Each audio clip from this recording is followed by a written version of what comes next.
ladies and gentlemen, sa mga buyer po na magmumula po ng Metro Manila. Ang travel time po natin more or less mga 5 hours po yan hanggang dito. At ang daan nyo po, pwede kayo mag-SLEX, pwede po kayo mag-bypass diyan po sa Lucban, Quezon, or diyan po sa may Tayabas, Quezon, Pagbilao, dire-diretso na po yan.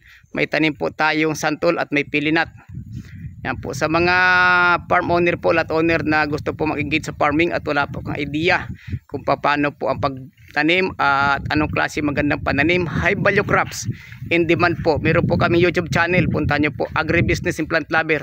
Ako po ang author doon at tinatalakay ko po ang mga iba't ibang pamamaraan ng pagtatanim at kung paano kumita, anong magandang pananim.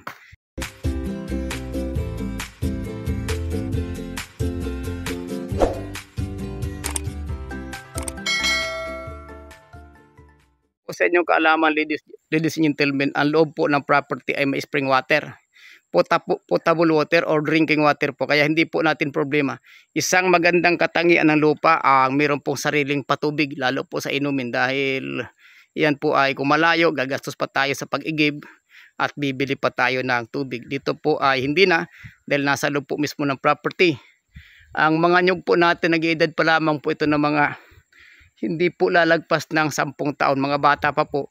Kasalukuyan po namumunga, kaumpisa para mamunga, yan po ang puno. At sa isang hektarya po na nyugan, kadalasan po ang tanim dyan ay nasa 150 hanggang 200 na puno po ang tanim. Yan po magandang tanim ng nyug, yan po.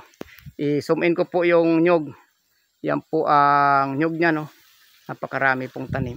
Meron po tayong mga ilan-ilan na puno ng mahogani na maaari na pong gawing poste sa bahay. Ang mahogani pong yan ay malakas po sa tubig yan.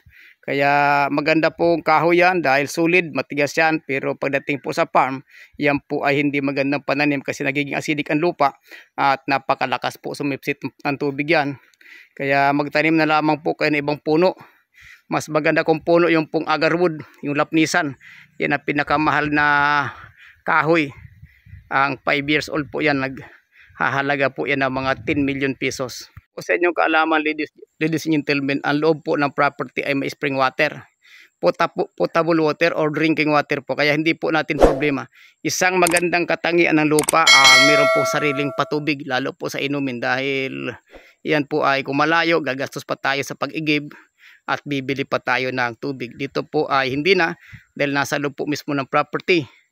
Ang mga nyug po natin, nag-edad pa lamang po ito ng mga hindi po lalagpas ng 10 taon, mga bata pa po.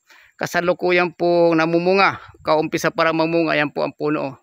At sa isang hektarya po na nyugan, kadalasan po ang tanim dyan ay nasa 150 hanggang 200 na puno po ang tanim. Yan po magandang tanim ng nyug, yan po. I-zoom in ko po yung nyug. Yan po ang nyug niya, no. Napakarami pong tanim.